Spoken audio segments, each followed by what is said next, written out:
Assalomu alaykum.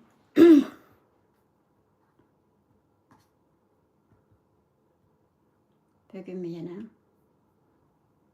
oldingi qitimliqdek ne bu ya? Oldingi qitimliqlarga o'xshash kitob o'qiymiz. Xatir yozaman.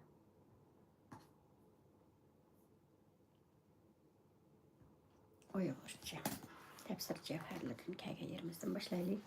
361 betgacha oldim.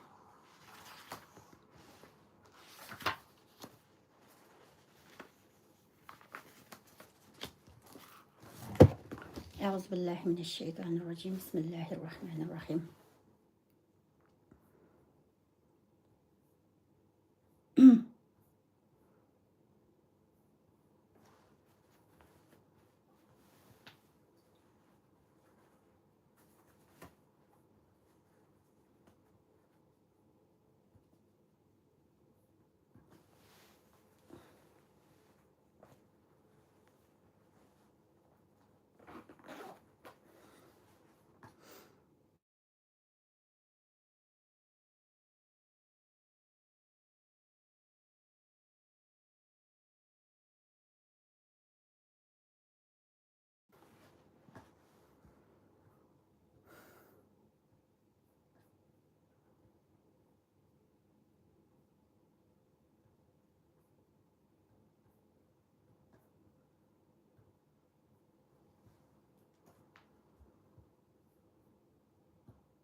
Tafsir cevherleri 363 betten başlap okuyayım. Bismillahirrahmanirrahim. Sure Nehil'nin 35. ve 40. ayetlerinin tefsiri. Müşriklarning yo'li to'silib, barcha safsatlar ilohiy paketlar orqali bichit qilingandan keyin ular o'zlarining kofirligini va barliq qilmishlarini taqdirga ortib, agar Alloh xohlagan bo'lsaydi, biz va ota-bobolarimiz Allohga shirk keltirmagan bo'lar edik. Allah halal qilgan narsalarni o'zligimizdan harom davolmagan bo'lar edik. Gunoh, harom ishlarni sodir qilmagan bo'lar edik deyishga boshlaydi. Ular bu so'zlarda rostchilar emas, chunki ular bu so'zlarni faqat Muhammad alayhissalomni masxara qilish uchun aytadi. İmam Shavkani Fathul Qadr nomli asrida mundaq degan: Mushriklarning bu so'zlari islom dinini inkor qilish va Muhammad alayhissalomni masxara qilish uchun aytilgan so'zlar bo'lib, ular deydiki, agar Allohning kishilarni o'zidan boshqasiga ibodat qilishdan va o'zi harom qilmagan narsalarni harom davilishdan ma'ni qilganligi haqida Muhammadning aytgan so'zlari rost bo'lgan bo'lsa, biz albatta Allohdan boshqasiga cho'qinmagan bo'lardik. Halbuki biz butlarga cho'qinyapmiz va Alloh harom qilmagan ishlarni harom deyapmiz. Chunki biz bu ishlarni Allohning taqdiri bilan qildik. Alloh xohlamagan bir ish amalga oshmaydi. Shunga bizning qilganlarimiz Allohning xohishiga va irodasiga muvofiq kelgan bo'ladi. Ammo bu so'zlarni qilgan mushriklar Alloh taolaning taqdiriga ishonmaydi va uning bir ekanligiga ishonmaydi. Ular bu so'zlarni faqat masxara uchun aytadi.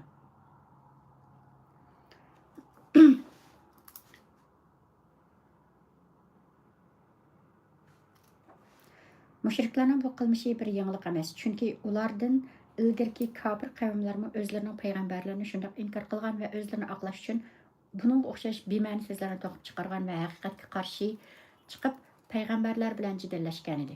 Payg'ambarning vazifasi faqat kishilarni dinga da'vat qilish va Alloh taolaning amr farmonlarini ularga to'liq yetkazishdan iboratdir. Ammo Alloh taolaning taqdiri va irodasi boshqa narsadir. Biz Alloh taolaga ibodat qilinglar. Allah Teala'ya ibadet kılınlar. Şeytan, but, heykel, daldarax ve kalı qatarlıq saxta məbudlarını, şundaqla barcha azğın yol başlarını taşlanlar deb her bir ümmetke birerden peygamber əvətdi. Ulardan Allah Teala hidayet qılğan və yaxşılarını qılışqı müyəssər qılğanlarmı küfürlüqini çantırıb alğanlığı və günah məsiyetini davamlaşdırğanlığı səbəblik azğınlıqını qaldırğanlarmı var. Qad aflaha men zekkâhə və qad hâbe men dessâhə. Yani nefsini pak qilgan adam cho'qim murodiga yetadi. Uni gunoh masiyatga ko'mgan adam cho'qim ziyon tortadi.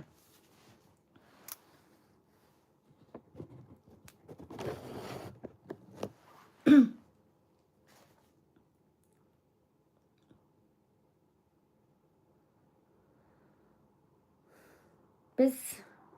bu oyatlardan ma'lumki, Alloh taolo kishilarni to'g'ri yo'lga boshlash, yaxshilarni qilishga da'vat qilish, butlarga cho'qinishdan to'sish, yomon ishlardan yondirish uchun ularga payg'ambarlarni o'zidan elchi qilib avatgan.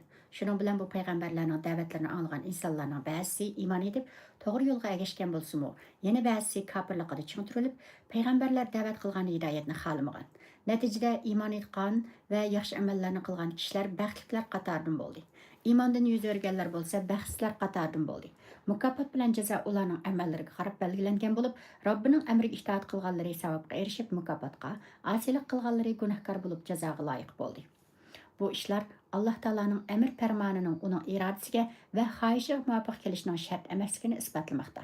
Chunki Alloh taolo hammani iymonga chaqirdi, hammani yaxshilikka da'vat qiladi. Ammo hammasiga hidoyat nasib bo'lmaydi. Alloh taolo hidoyatni yoqtiradigan va uningga intilgan va haqiqatni izlagan bandlarga iymon va hidoyatni nasib qiladi. Ondan Alloh taolo kishilarni burun kofirligi va zolimligi tufaylidan halok qilmaganlarning oqibatlaridan ibrat olishga, oqibatlardan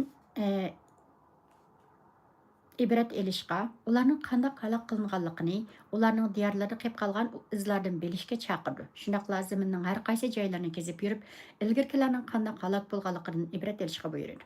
Oxirida so'zni payg'ambar alayhissalomga qaratib, u o'z qavmining hidoyati uchun qanchalik hirsman bo'lib tirishsa-mu, baribir Alloh taolo xohlamasa, uning hech kim hidoyat qila olmaydiganligini va Alloh taolo tarafidan qalbi pechatlanib ketgan ozg'unlarni Alloh taolodan boshqa hech kim yo'lga kirgiza olmaydiganligini ochiqlaydi.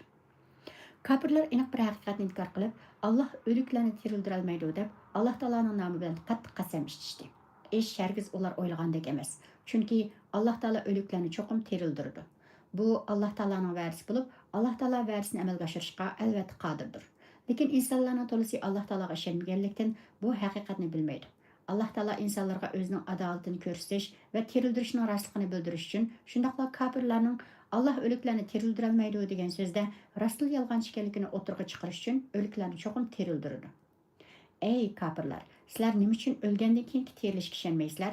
Sizlar hech chirib ketgan suratni ko'rsatib, buni kim tirildiroladi deysizlar? Koinotdagi hamma narsaning Alloh taolaning ilkida ekanligini, uning irodasi bilan harakat qilganligini va Alloh taolaning qanday bir shayni yaratmoqchi bo'lsa, uningga bo'l degan bir so'z bilan u shayning shu hamon bo'lganligini bilmamsizlar? إنما قولنا لشيء إذا أردناه أن نقول له كن فيكن. Yani biz bir şeyni yaratishni iroda qilsak, uninga bo'l deymizda, u shu hamon bo'ladi. Muhim nuqtalari. Gunoh ma'siyatlarni Alloh taolaning taqdiridan ko'rguvchilar ozg'unlardir. Chunki Alloh taolo insonlarga aql va tanlash iqtidori bergan bo'lib, har kim qiladigan ishlarni o'z ixtiyori bilan qiladi. Alloh taolo hech kimni biror ishga zo'rlamaydi. Shunga gunoh qilganlarni o'z ixtiyori bilan qiladi. Yaxshi qilganlarni o'z ixtiyori bilan qiladi. Payg'ambarlarning vazifasi Alloh taolaning dinini kishilarga to'liq yetkazishdir. Ammo hidoyat Alloh taolaning ilkida bo'lib, hidoyatga intilgan, haqiqatni izlagan kishilarni Alloh taolo o'z diniga hidoyat qiladi. 3. Qiyomatning bo'lganligiga ishonmaydiganlar u kun kelgandimi, o'zlarining qanchalik azg'inlik ekanligini biladi. Ammo u vaqtda bilganning hech nimaga foydasi bo'lmaydi. Müminlerge bisharet, kafirlerge agahlantirish. Euzu billahi mineşşeytanirracim. Bismillahirrahmanirrahim. والذين هاجروا في الله من بعد ما ظلموا لنبوئنهم في الدنيا حسنة ولأجر الآخرة أكبر لو كانوا يعلمون الذين صبروا وعلى ربهم يتوكلون وما أرسلنا من قبلك إلا رجالا نوحي إليهم فاسألوا أهل الذكر إن كنتم لا تعلمون بالبينات والزبر وأنزلنا إليك الذكر لتبين للناس ما نزل إليهم ولعلهم يتفكرون أفمن الذين مكروا السيئات أن يخسف الله بهم الأرض أو يأتيهم العذاب من حيث لا يشعرون أو يأخذهم في تقلبهم فما هم بمعجزين أو يأخذهم على التخوف فإن ربكم لرؤوف رحيم أولم يروا إلى ما خلق الله من شيء يتفيأ ظلاله عن اليمين والشمائل سجدا لله وهم داخرون ولله يسجد ما في السماوات وما في الأرض من دابة والملائكة وهم لا يستكبرون يخافون ربهم من فوقهم ويفعلون ما يؤمرون.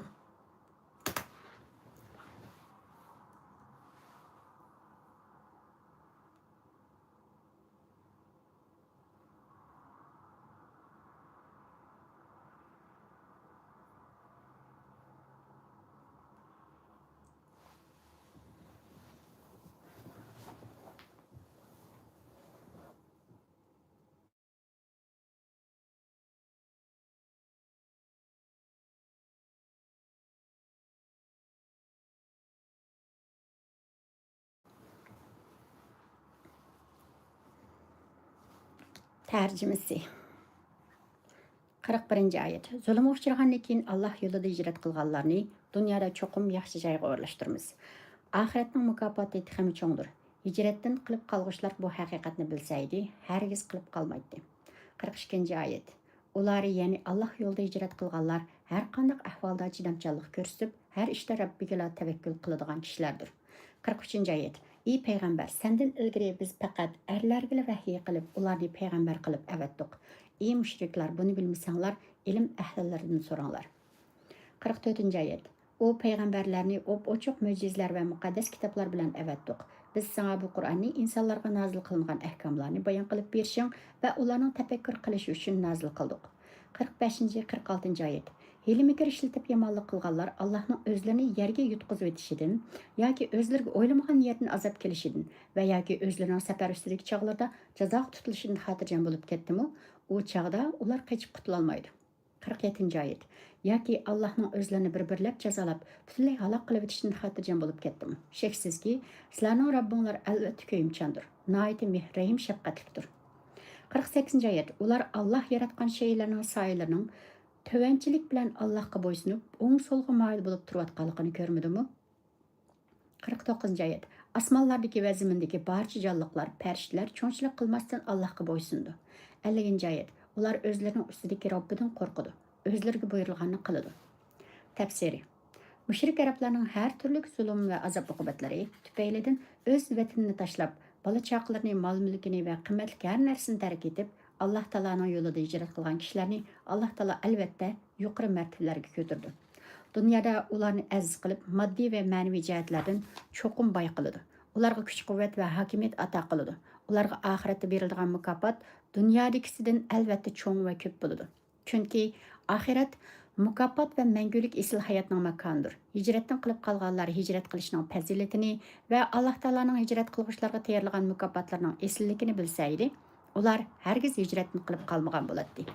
Alloh taoloning yo'lida hijrat qiluvchilar Alloh taolodan savob kutib, uning amr farmonlarini o'rinlash yo'lida har qanday jafo mushaqqatlarga, qiyinchiliklarga bardoshlik beradigan, nafs xohishga ergashishdan, gunoh sodir qilishdan o'zini tutadigan, beshiga kelgan kelishmasliklarga sabr qiladigan va har bir ishida Alloh taologa chin qalbidan ishonch bog'lab tavakkul qiladigan kishilardir. Shaksizki Alloh taolo o'ziga tavakkul qilgan bandasini hargiz noumid qo'ymaydi. Quraysh kafirlari Alloh taolaning insonlarning ichidan payg'ambarlarni chiqarganligiga ishonmaydi. Akana lin-nasi ajaban an awhayna ila rajulin minhum an anzirin nasa va bashshiril ladzina amanu anna lahum qadama sidqan 'inda rabbihim.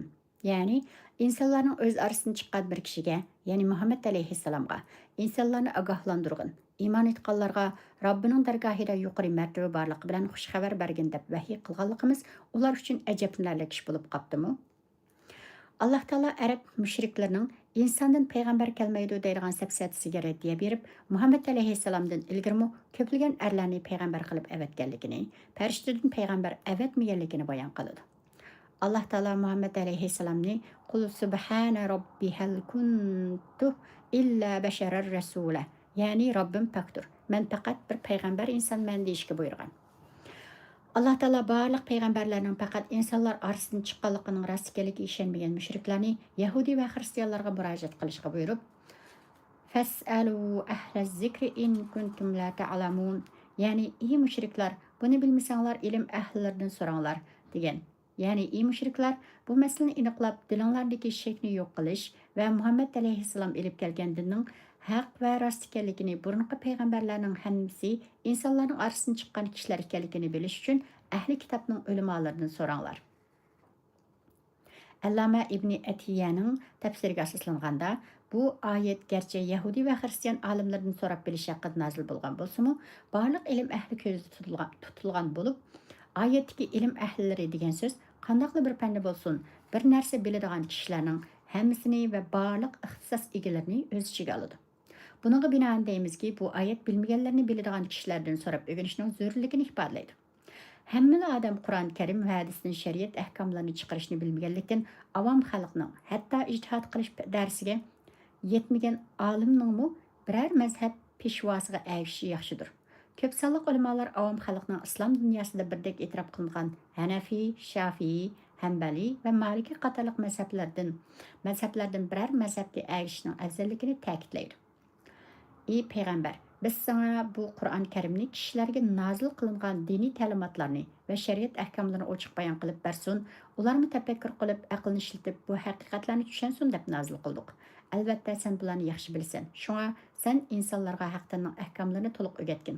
Ularning bu haqiqatlarni yaxshi tushunib hidoyat tepish uchun sen ularga Qur'on Karimning oyatlarini ochiq va tafsili bayon qilib bergin. Bu kafirlar özlerini kütüvatkan cezalarını bilmemdi. Kılmışlarının cezasını şunçilik hatırcam bulamdı. Ular Allah Taala'nın karnını yerge yutkazıp etkendek, yerge yutkazıp cezalışıdın, yaki Lut aleyhisselamның kavmiga o'xshash tuyuqsiz cezalanıp yer bilen yeksan bulup halak kılınıştan korkmamdı. Yaki Allah Taala'nın özlerini qadam cezalışıdın, yaki mal mülkidin, ballardan, ziraatlardan ziyan tartqızış bilen cezalışıdın korkmamdı. Sizlarning Rabbinglar bandlarga nihoyat mehribon, to'lim shafqatlik, gunohkorlarni jazolashga aldirab ketmaydigan zot bo'lib, gunohkorlarning tavba qilib olishi, kofirlarning iymon etishi, zolimlarning pushaymon qilishi haqiqatga qaytish uchun keng fursat beradi. Shunga ularni tez jazolamaydi. Ammo bu fursatdan foydalanib haqiqatga qaytmaganlarni bo'lsa, ibratli holda qattiq jazolaydi. Shaksizki Alloh taolo yaratgan jonliq jonsiz jimi mavjudot Alloh taologa ixtiyoriy va majburiy holda bo'ysundi. Cansız cisimlarmı Allah Teala'ga boysundu ve özlüğü xas tili bilen Allah Teala'ga hem sana edidu ve onu tesbih tehliller bilen uluglaydı. Hatta ularning saylarmı Allah Teala'ga boysundu. Şeksizki keçi bilen gündüzün rətlik halda növetlişip duruşu, ziminin öz orbitisida ve quyoshning atrofida aylanıp duruşu, şeylerinin saylarının bir haldan yeni bir halga özgürüp duruşu qatarlıq ahvallar elbette Allah Teala'nın çeksiz kudretini, hikmet bilen iş qıldıqanlığını görsüdüğen delillerdir. Kainatdagi har bir narsa Alloh taolo belgilagan sistema bo'yicha harakat qiladi. Farishtalar Alloh taologa ixtiyoriy bo'ysundi. Alloh taoloning itoatidan qat'iy chiqmaydi. Uning amr farmoni bo'yicha ish ko'rdi. Osiylik qilmaydi. Uning g'azabiga uchrab qolishdan qo'rqadi. Insonlardan mo'min bo'lganlari Alloh taologa ixtiyoriy bo'ysundi. Uning itoat qiladi. Ammo Alloh taologa iymon etmaganlar Alloh taolo bekitgan qonuniyatga majburiy bo'ysundi. Alloh taoloning taqdirining sirtiga chiqib ketolmaydi. Masalan, kesel bo'lish, ziyon zahmatlarga uchrash, söygenlerden ayrılıp qilish ve ölüm deganlardan qocholmaydi. Yer yuzidagi hayvon, hasharat, uchar qanot qatorliq jimi jonliqlar, hatto jonsiz mavjudotlarmi Alloh taologa bo'ysundi.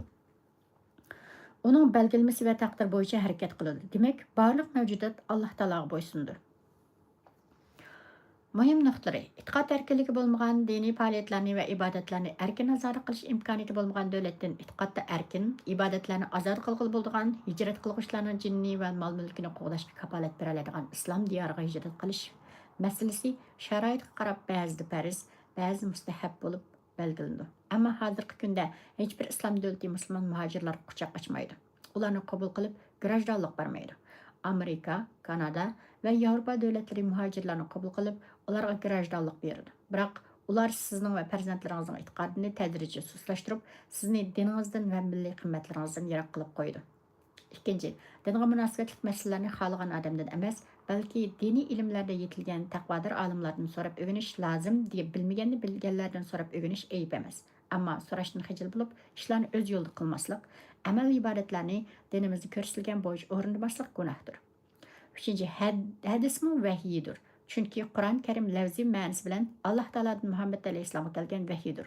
Ammo hadis lafzi Muhammad alayhissalomga, ma'nosi Alloh taologa oid bo'lgan vahiydir. Hadis Qur'on Karimning eng ishonchli tarjimoni va tatbiqidir. Shunga hadisdan behojat bo'lg'il bo'lmaydi. Hadis payg'ambar alayhissalomning qilganlari, aytganlari, to'sqanlari va amr qilganlari bo'lib, bu sunnat deb ataladi. Aqlli kishilar Alloh taoloning g'azabiga uchrab qolish yoki azobiga yo'liqib qolish xavfi bilan uning rahmatini, yordamini umid qilish o'tirsida yo'l tutdi. 5. Koinotdagi har bir mavjudot Alloh taologa ixtiyoriy va majburiy bo'ysundi. Onunğa egilidi, onunğa səcdə qılıdı. Mümin adam Allah Taalaga ixtiyari bo'ysunganlik uchun savobga erishdi. Mushriklarning batil e'tiqodi. Bismillahirrahmanirrahim.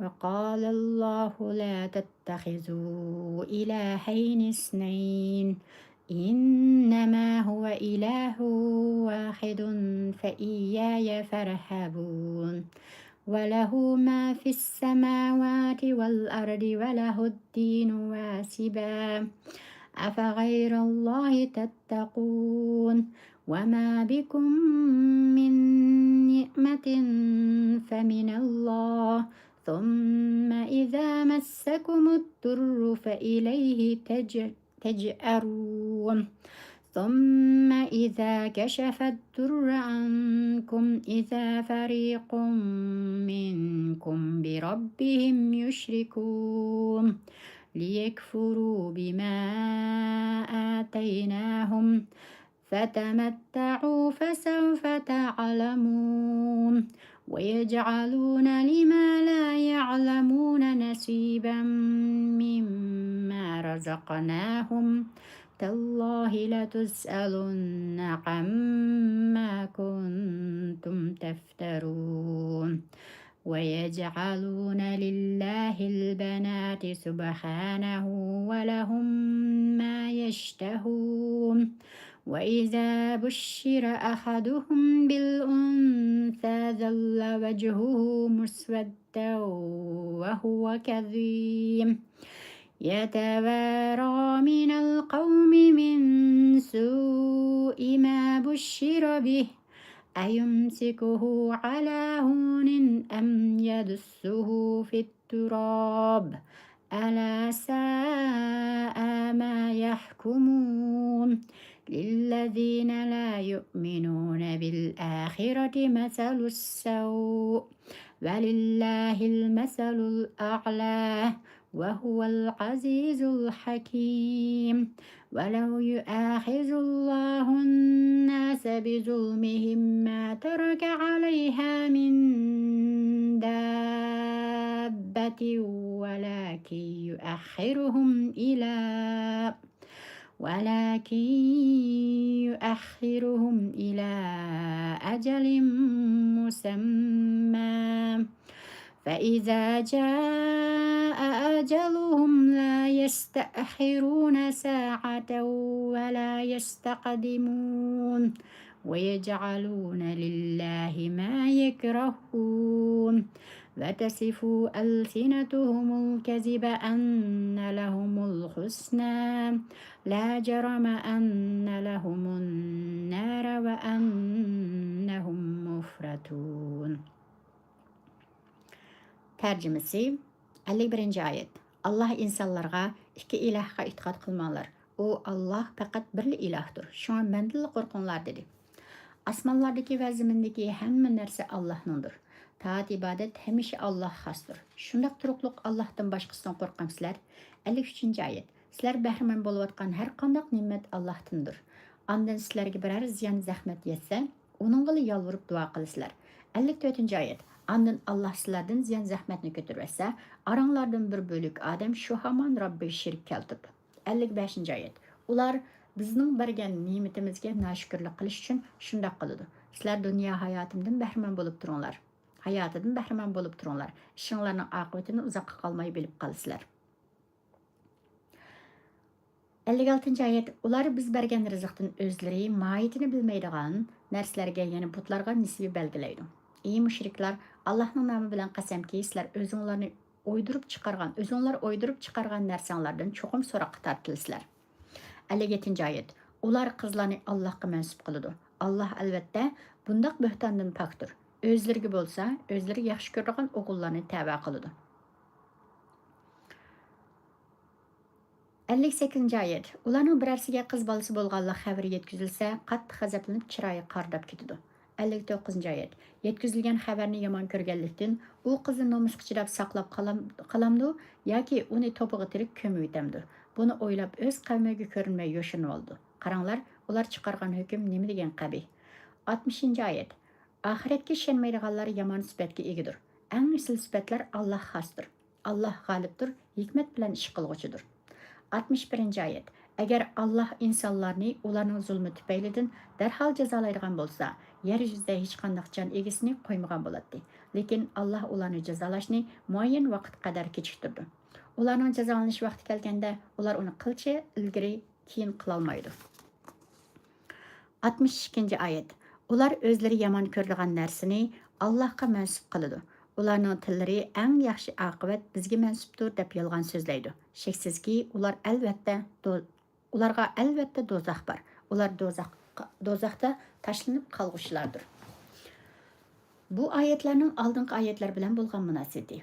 Alloh taolo oldingi oyatlarda koinotdagi har narsa Alloh taologa bo'ysunadiganligini va uning amr farmoni bo'yicha harakat qiladiganligini jakarlagandan keyin bu oyatlarda kofirlarning nachar odatlarini va buzuq e'tiqodini bayon qilish bilan birga insonlarni Alloh taologa shirik keltirishdan ma'ni qiladi. Tafsiri. Alloh taolo deydiki: "Ey insonlar, ikki iloh e'tiqod qilishdek xurofiy aqidanglardan yeninglar va birla Alloh taologa e'tiqod qilinglar. Chunki haqiqiy iloh faqatla bir bo'lib, u sizlarning Rabbinglar Alloh taolodir. Shunga mendanla qo'rqinglar, chunki men sizlarning yagona ilohinglarman." Osmonlardagi, zimindagi va bu ikkisining orasidagi narsalarning hammasi Alloh taoloning ig'dorchiligida tursa, hamma uning itoatida tursa, taat ibodatni, iymon va ixlosni uning o'ziga qilish zarur tursa, e'tiqod va ibodat uning qilmay zodi kimga qilinsin? Shaksizki, Alloh taologa ibodat va itoat qilish farzlarning eng kattasidir. Ey insonlar, sizlar qo'rqishga va yordam tilashga haqli bo'lgan zot Alloh taoloni qayirib qo'yib, maxluqotdan qo'rqansizlar. Halbuki sizlarga berilgan qandaqli bir ne'mat bo'lsin, u faqat Alloh taolo tarafidan kelgan rizqdir. Aqli bor kishilar Alloh taolodan boshqasiga e'tiqod qilmaydi va uningdan boshqasidan qo'rqmaydi. Lekin insonlar Alloh taoloning ne'matlari bilan keng tashan ne'matlanib turib, uning shukronasini ado qilishga tirishmaydi va gunoh ma'siyatlari tufaylidan bu ne'matlardan ayrilib qolishdan azrab ketmaydi. Alloh taolo deydiki: "Sizlarga farzandlaringlarda yoki mol-mulklaringlarda va yoki tan sog'lig'inglarda biror ziyon yetsa, shu hamon Alloh taologa iltijo qilasizlar, uningdan yordam tilaysizlar. Bu ziyon zahmatdan qutuldirishni tilab, unga yolvursizlar. Chunki ziyon zahmatni Alloh taolodan boshqa ko'tarayotgich yo'q. Ondan Alloh taolo sizlarning duoyinglarni ijobat qilib, sizlardan ziyon zahmatni ko'tarayotgan hamon sizlardan ba'zilar asldagi holatiga qaytib tuzkorlik qildi. Alloh taologa saxt ilohlarni shirk qilib qo'shib oladi. Ularning bu qilqi rostla ajablanarli emasmi? Chunki ular shukrning o'rniga kufrlik qilib, uningga saxt ilohlarni shirk keltirdi emasmi? Ondan Alloh taolo ularning qabih qilmishlaridan yana birini bayon qilib, ularning Alloh taolo bergan ne'matlardan haqiqatini va mohiyatini o'zlari bilmaydigan butlarga nisbi ayiradigan botil aqidasini fosh qiladi. Ularning beshiga ig'ir kunlar kelganda Alloh taologa iltijo qilib yordam tilishi, ondan duosi ijobat bo'lib, hojatlari ravo bo'lgandan keyin Alloh taoloni unutib, saxt ilohlarni unga shirk qilib olishi, ondan Alloh taolo o'zlariga ato qilgan rizqdan haqiqatini o'zlari bilmaydigan bu butlarga nisbi ayirishi ajablanarli emasmi? Ular yana o'g'illarni o'zlariga tavba qilib, qizlarni Alloh taologa mansub qiladi. Hatto arab qabilalaridan Xuzoa va Kinoya qabilalari farishtalar Allohning qizlaridan deb e'tiqod qiladi. Alloh taolo ularning sifatlaganlardan albatta ustun. Albatta pokdir. Alakumuz zakaru va lahul unsa tilka iza qismatun diza. Ya'ni o'g'il sizlarga, qiz Alloh xosmi? Undaqda bu adolatsiz taqsimotdir. Am xalaqnal malaikata inasa va hum shahidun ala innahum min ifkihim la yaqulun. Valadullohu va innahum lakazibun. Ya'ni yoki biz farishtalarni kishi yaratgan bo'lib, ular ko'rib ekanmi? Bilinglarki, ular o'pochiq yolg'onni to'qib, Allohning bolasi bor deydi. Ham deydi. Sheksizki, ular albatta yolg'onchilardir.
Neyse. Kaldır.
SEO channels.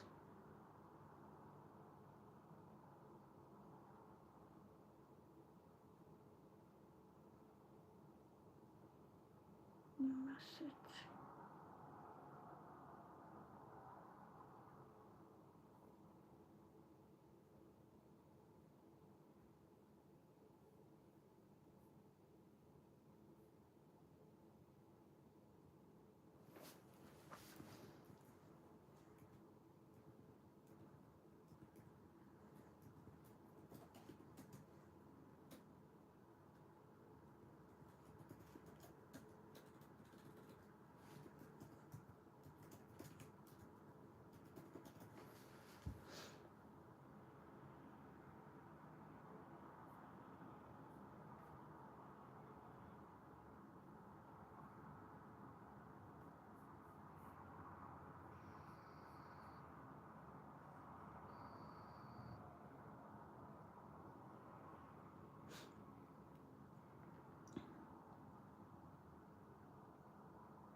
Tefsir cevherlerden okuşumuz mişinçlik olsun çünkü hazır ders girişim gerek.